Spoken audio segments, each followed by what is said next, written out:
कहानी यूनुस शहर में शुरू होती है, जहां हम एक बेहद शानदार और भव्य होटल देखते हैं। एक 5 स्टार सुपर होटल, वैसा होटल जहां शायद साबुन की कीमत आपके फोन से भी ज्यादा हो। इसी समय दृश्य बदलता है और हम होटल के एक कमरे के अंदर पहुंचते हैं, जहां बाथरूम में एक लड़की शावर ले रही है। इसी दौरान कमरे में एक आदमी खड़ा है जिसका नाम फेंक कायो है। फेंक कायो धीरे से उस लड़की की ड्रेस उठाता है और उसे बहुत ही विकृत तरीके से सूंघता है, जो कि सबसे बड़ी रेड फ्लैग है। उसके चेहरे पर एक शैतानी मुस्कान है और वह मन ही मन सोचता है, ये आओ, आखिरकार मैं तुम्हें अपना बना ही लूंगा। ये क्लासिक विलन मोनोलॉग है। जैसे ही वह अपनी विकृत सोच में खोया होता है, अचानक डोरबेल बजती है और बाहर से एक आवाज आती है, सर आपका फूड डिलीवरी आ गया है। यह सुनकर फेंक कायो थोड़ा चिढ़ जाता है और दरवाजे की ओर बढ़ते हुए कहता है, आ रहा हूँ। जैसे ही दरवाजा खुलता है, हम देखते हैं कि बाहर एक डिलीवरी बॉय खड़ा है और वही डिलीवरी बॉय हमारा मुख्य किरदार ये चेन है। वह बहुत सम्मान के साथ कहता है, सर आपका फूड डिलीवरी। लेकिन वह अपनी बात पूरी भी नहीं कर पाता कि उसकी नजर कमरे के अंदर चली जाती है। उसी समय बाथरूम का दरवाजा खुलता है और याओ तौलिया लपेटे और गीले बालों के साथ बाहर आती है। वह फेंक कायो से पूछती है, क्या तुम मेरे कपड़े लाए हो? तभी दरवाजे पर ये चेन को देख वह हैरान रह जाती है। ये कॉट इन 4 की मोमेंट है। दूसरी ओर ये चेन भी हैरान रह जाता है। उसका दिमाग सुन्न हो गया और झटके से उसके हाथ से खाने का पैकेट जमीन पर गिर पड़ा। डिलीवरी वाला। वह गर्व से फेंक कायो की ओर इशारा करती है और घोषणा करती है, तुम जानते हो ये कौन है? फेंक इन्वेस्टमेंट फर्म के सीईओ, फेंक परिवार के युवा मालिक, यूनू के एक प्रथम श्रेणी परिवार के सदस्य, जिनकी संपत्ति अरबों में है। फिर वह ये चेन की ओर घृणा भरी नजरों से देखती है और कहती है, मेरे लायक सिर्फ ऐसे ही आदमी हैं, तुम्हारे जैसे गरीब लोग नहीं। सोने की खुदाई करने वालों का घोषणा पत्र। तभी फेंक कायो ये आयु के कंधे पर हाथ रखकर ये चेन से अकड़कर बोला और अपमानित करते हुए कहा, अगर तुम घुटने टेक कर माफी मांगो तो मैं तुम्हें 5 स्टार रेटिंग दूंगा। एक छोटे खलनायक की सबसे बड़ी ताकत दिखाने वाली चाल। ये सुनकर ये चेन मन ही मन सोचता है, तुम दोनों सिर्फ अमीर होने की वजह से इतने बेशर्म हो। इसी समय फेंक कायो ये आयु के और करीब आकर टिप्पणी करता है, ये आयु, उसकी चिंता मत करो, यहाँ सिर्फ हम दोनों हैं। लेकिन इससे पहले कि वह अपनी बात पूरी कर सके, ये चेन आगे बढ़ता है और पूरी ताकत से फेंक कायो की गर्दन पकड़कर चिल्लाता है, रुक जा हरामी जानवर। फेंक कायो चिल्लाता है, आह बहुत दर्द है, मुझे छोड़ दो। ये देख, ये आयु ये चेन पर चिल्लाती है। उस पर हाथ उठाने की हिम्मत कैसे हुई? वह उसे धमकाते हुए कहती है, अभी जाओ वरना मैं सिक्योरिटी बुला लूंगी। ये चेन अपनी पत्नी को उसकी रक्षा करते देख अंदर से टूट जाता है। ये चेन अतीत याद करता है, जहां फ्लैशबैक में दादा कहते हैं, यह तुम्हारी चुनी हुई मंगेतर है। वह सोचता है, पहली बार उसे देख लगा था जिंदगी खुशहाल होगी, पर अब वह समझता है कि यह सिर्फ एक तरफा ख्वाहिश थी। वह ये आयु को चेतावनी देकर चला जाता है, वाण ये आयु, उम्मीद है तुम्हें कभी पछताना न पड़े। और मुड़कर वह बाहर चला जाता है। जैसे ही वह जाता है, ये आयु चिल्लाती है, पछतावा, मेरी जिंदगी का सबसे बड़ा पछतावा तो तुम्हारे जैसे निकम्मे पति का होना है। इसके बाद दृश्य बदलता है और हम बाहर आते हैं, जहां चेन अपने स्कूटर पर बैठा है। फिर उसका फोन बजता है। वह फोन उठाता है और धीमी आवाज में कहता है, हेलो टैंटन डिलीवरी। और फोन के दूसरी तरफ से एक बूढ़े आदमी की शांत लेकिन सम्मानजनक आवाज आती है, जो घोषणा करता है, तीसरे युवा मालिक, वान परिवार में दामाद के रूप में आपका 3 साल का चरित्र परीक्षण आज आधिकारिक रूप से समाप्त होता है। ये सुनकर ये चैन कुछ पल के लिए चुप हो जाता है और बूढ़ा आदमी आगे बोलता है, अगला टेस्ट बिजनेस का है। पुराने मालिक ने जियाशेंग ग्रुप खरीद कर आपको चेयरमैन बना दिया है। साफ है कि ये चेन मामूली डिलीवरी बॉय नहीं, बल्कि एक अरबपति वारिस है जो बस परीक्षा दे रहा है। उसकी असली ताकतवर पहचान अब सामने है। ये चेन के चेहरे के भाव धीरे धीरे बदलने लगते हैं। उसका गुस्सा शांत हो जाता है और शांत स्वर में वह कहता है, ठीक है मैं समझ गया। यह कहने के बाद बूढ़े आदमी ने थोड़ी शंका के साथ पूछा, पुराने मालिक यह भी जानना चाहते हैं कि आप युवती के साथ कैसे निभा रहे हैं? क्या हमें उसे औपचारिक रूप से परिवार में स्वीकार कर उत्तराधिकारियों में शामिल कर लेना चाहिए? ये सुनकर ये चेन का चेहरा सख्त हो जाता है और बिना सोचे समझे वह तुरंत जवाब देता है, जरूरत नहीं, वह इसके लायक नहीं है। और ये कहते हुए वो फोन काट देता है। इसके बाद दृश्य बदलता है और रात के 8 बजे यूनू के शिनचेंग रिहायशी इलाके में दिखाया जाता है, जहाँ एक तरफ ये आयु है और दूसरी तरफ ये चेन अपना सामान पैक कर रहे हैं। फिर ये आयु आती है और ठंडी वतंज भरी आवाज में टिप्पणी करती है, क्या तुम घर से भागने का सोच रहे हो? ये सच में छोटा।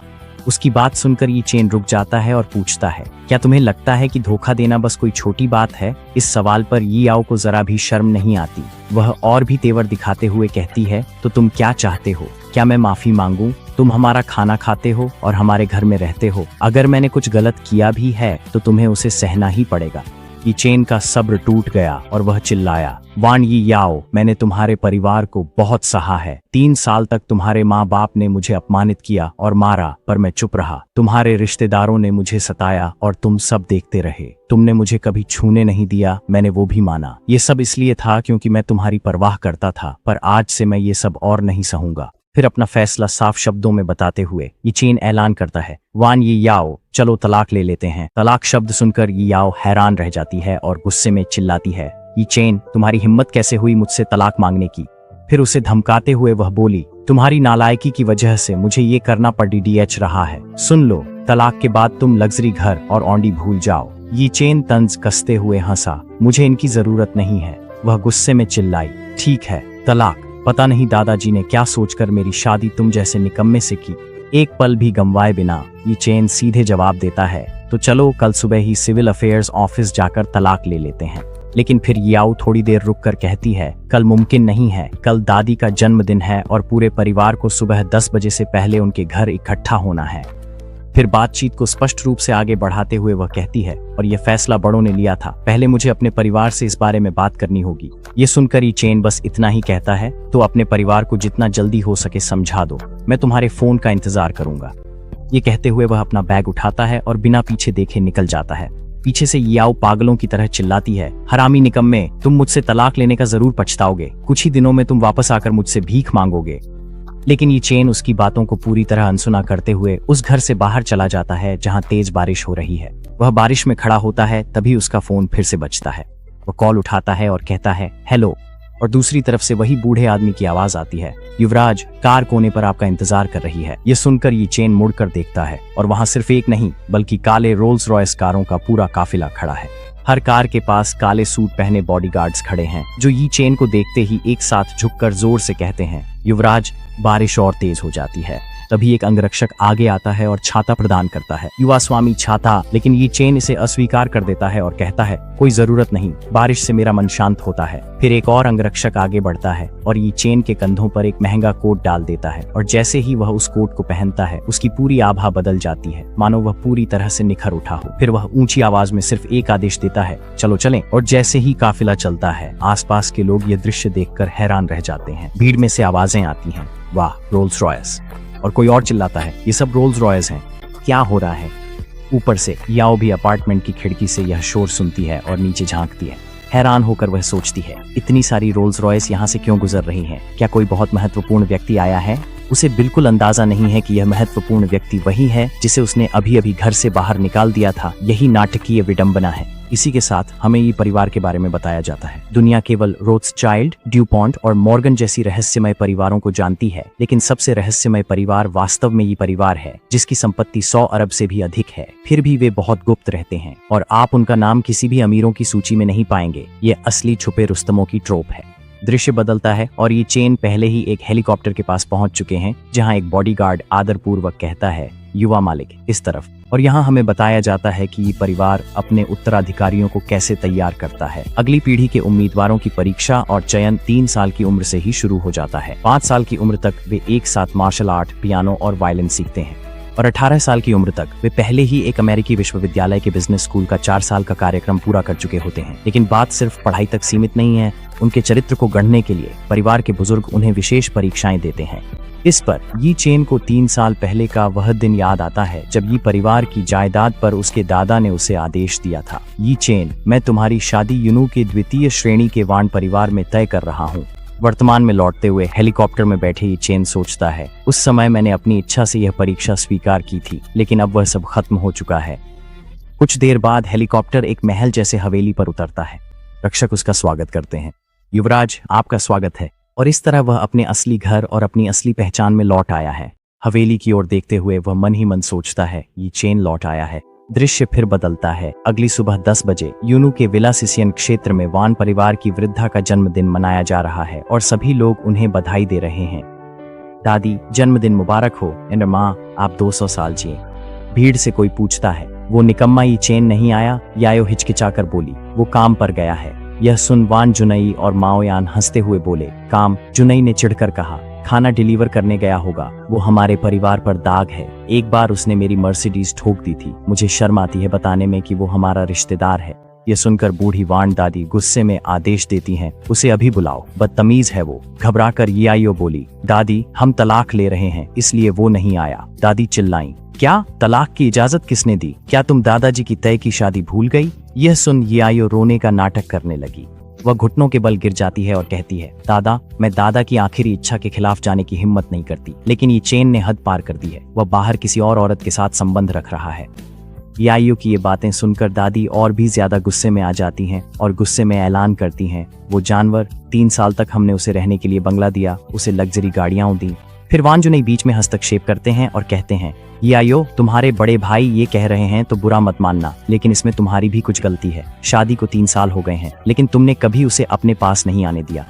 लेकिन दादी का गुस्सा कम होने के बजाय और बढ़ जाता है। दृढ़ आवाज में वह ऐलान करती है, चाहे याओ ने या उसने कुछ भी किया, चेन को फिर भी किसी और औरत की तलाश करने का कोई हक नहीं है। उस जानवर को अभी यहाँ लाओ, आज मैं उसे हमारे परिवार का न्याय दिखाऊंगी। दादी का आदेश सुनकर याओ डरते हुए कहती है, जी, और जल्दी से फोन मिलाती है। जब कॉल जुड़ती है तो दूसरी तरफ से चेन पूछता है, क्या बात है? और याओ घमंड से टिप्पणी करती है, दादी चाहती हैं कि तुम आओ। लेकिन ये चेन बिना सोचे समझे सीधे जवाब देता है, मैं नहीं आ रहा हूँ। ये कहते हुए वह फोन काट देता है।